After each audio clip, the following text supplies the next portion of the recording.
Hey everybody, I hope that you guys are doing well and looking forward to the holidays. Here we are just a week away from Thanksgiving, and then right after Thanksgiving, it's full speed ahead towards Christmas, and then amazingly, the end of 2018.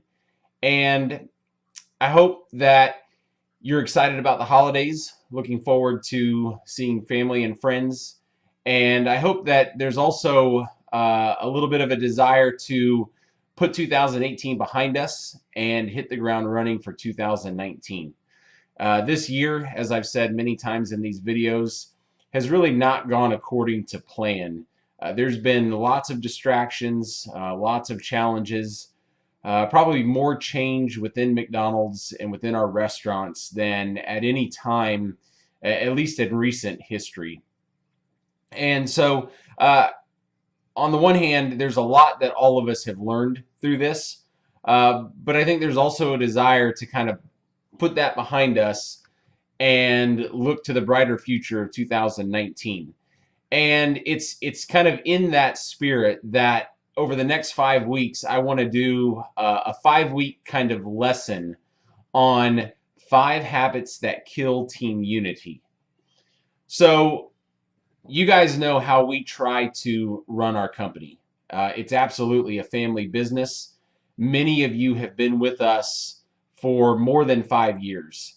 And in a sense, that makes us a family. I've heard some businesses refer to it as a framily, friends and family, and that's certainly the case. I know that many of us spend a lot of time together throughout the week, sometimes more than we might spend with our own friends or family, and that's something that we don't want to lose sight of. Because if done well and if done correctly, those friendships and those relationships can make us the kind of team that can weather challenges, can weather storms, can learn from difficulties and disappointments, and when working together with the same purpose, can achieve a high level of results. And I firmly believe that everyone who works for us, to differing degrees and levels, wants to be successful. And at the end of the day, that is what we want to be defining our company. We find ways to be successful. And you guys know, if you've been watching these videos, paying attention in meetings, participating in some of the surveys, that one of the things we've kind of done this year is try to figure out, who are we? As McDonald's has tried to change and done many things that are very different, many things that have complicated our lives, many things that have made the customer's experience different, we've tried to look at those core things, foundational things, that we feel define Fairhaven's Foods, and when we do it well, separates us from any of our competitors. And just one thing to keep in mind, any place that a person can go and eat or buy beverages from is a competitor. The refrigerator in our customers' homes can be a competitor. So we've got to figure out how to be better than all the available options out there. And throughout the course of this year, we kind of narrowed it down and we said, at Fairhaven's Foods, we make lives better through uncommon service. So at the core of what we do is we serve our customers. But we can't serve our customers well if we don't serve each other well. If we want our teams to be great at customer service, we've got to be great at what some people refer to as servant leadership. All of us have moved up the ranks or the ladder or whatever you want to call it. We all started as crew people, working the front counter or in the grill area. And through a lot of hard work and perseverance, everybody who's watching this video has developed and achieved levels of success that make us leaders today. And it's easy to think that leadership is somehow a privilege, or and this sounds a little bit weird, but it is the outcome of hard work and achievement. But that hard work and achievement doesn't mean because we're leaders we don't have to serve others.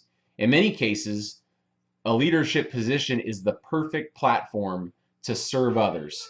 And so the better we serve each other, the better we serve our restaurant teams, the better all of us will serve our guests.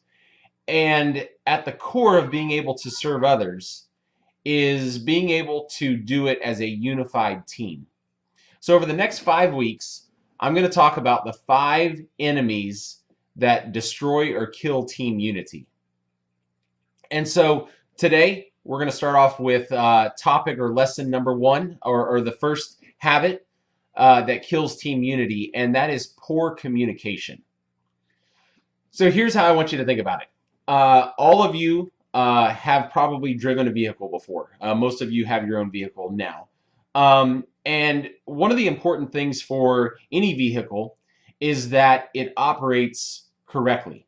So within the engine or the transmission or the drivetrain of a vehicle, you've got different gears and parts that all have to function together. And one of the things that can destroy an engine is a buildup of friction that causes those gears to bind up and shut down. And so one of the things you do is you put oil in your engine. And there's different aspects to it and things like that. But I want you to think about communication at Fairhavens Foods like the oil in the engine of a car. It's what keeps everything running smoothly. And the better we communicate, the more smoothly things will operate. I've heard some companies, they say that they give their organization what's called mushroom communication. They leave everyone in the dark and feed them manure. And that's a perfect environment for mushrooms to grow in. That's not the way that we try to operate Fairhavens Foods. We try to be as transparent as possible. We over-communicate, and we are constantly looking for new avenues to communicate through. One of the things that everybody on this leadership team needs to grasp the importance of is communication is a two-way street. It's one thing if we open the floodgates for communication out to the restaurants, and everybody knows when things are happening, when new products are starting, when prices change, when procedures change, if there's events coming up. And we've worked very hard, and we're not perfect at it by any means, but we're constantly trying to get better. But we worked hard to open that funnel of communication into the restaurants wider and wider. But one of the areas that we have always struggled in is communicating within the restaurants, and particularly from one shift leader to another shift leader, or from the shift leaders communicating up either issues or problems or difficulties. So just take equipment issues, for example. The worst thing in the world is to be told that something hasn't been working for over a month, and then to be able to find somebody who can fix it the next day.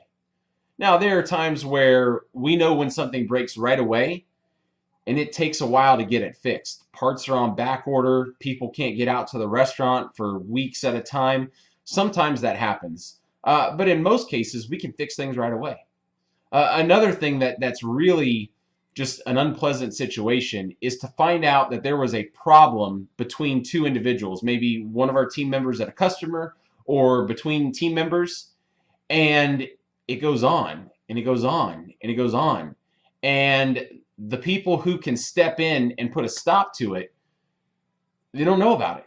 Or they get inklings about the problem, but then they've got to do all this digging and investigating and all kind of stuff, and it just sucks up all of our time. And we don't have a whole lot of free time or spare time to deal with that. So here's the point. Communication is vital to our organization. We are constantly looking for new ways and new avenues to communicate. We want to communicate things people need to know, things people need to be aware of, the great things that are happening between restaurants, and the issues that we all need to work on. But the area where we're breaking down is, I don't think we're at a point where all 30 plus of our leaders, those of you who have access to this company website and the ability to watch these videos, we're not all grasping the importance of communication. One of the main tools that we have to keep communication flowing and keep the restaurants operating is our communication form. One of the best practices that most leadership and management experts advise businesses of all sizes to do is to create a type of daily or weekly reporting system where everyone in the company can communicate what's happening on a day by day or shift by shift or event by event basis. And that's what our communication forms are. They're a way for us to communicate things that we all need to know and be aware of, things that we need to kind of carry the load on together to work on and address. And honestly, right now, we're not doing that great a job. Some of you are doing an outstanding job, and you've always done an outstanding job. Some of you are not doing it at all and have hardly ever done it. Some of you are falling off a little bit, and believe me, I understand how difficult the last couple months have been. I know how hard everyone is working. But it's in the midst of that difficulty that communication becomes even more important. So if you have a bad day, communicate it. Let us know, and we'll work on it together. So I hope that wasn't too scattered or all over the place, but everybody here has got to understand just how important communication is in our restaurants. We have tools and avenues to communicate. What we need is for every single one of you and the role you play in your restaurant and on your team to grasp the importance of communication. And let me just end by saying it's not so much the avenue that's always important. That is important, and you got to know the methods that you can communicate in. But another critically important piece to communication is how you communicate. One of the things that I try to do is when I have to communicate something, sometimes I get to communicate great news, and that's wonderful. Sometimes I have to communicate things that are not wonderful and are not pleasant.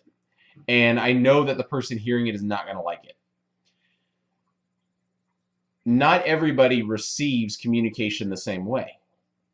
So I want to learn and pay attention to the people I'm communicating to and working with and figure out what's the best style for me to communicate with that person.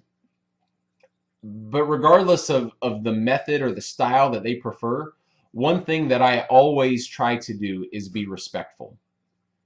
No matter the positivity or the negativity of what you have to communicate, you can always, always, always be respectful.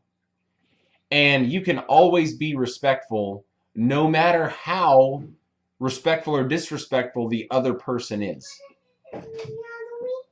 So, with all that said, I don't want to keep belaboring the point here, but we've got to grasp the importance of communication within our company. That's the first habit that kills team unity, is when you have poor communication. So the reverse of that is the better you get at communication, the more unified the team becomes. The more unified we are, the more we carry each other's burdens, the more we serve each other, the better we make each other's lives, and therefore the better we can serve our guests and the better we can make their lives. And who knows? Over time, that may actually change someone's life for the better. Don't write that off. All right, so all that said, thank you so much. If you're wondering what the other 4 habits of team unity are, tune in next week and you'll find out what habit number 2 is. And it's one that's quite juicy, and I think you're going to appreciate it. So all that said, thank you so much. Let's get ready to have just a great week here. Gear up for a wonderful Thanksgiving week. We know it's going to be busy, but we're also right in the middle of it. We're going to have time to step out, catch our breath, and just be thankful for all the good things that are happening and all the challenges that are helping us get better. So thank you. High five. Get after it.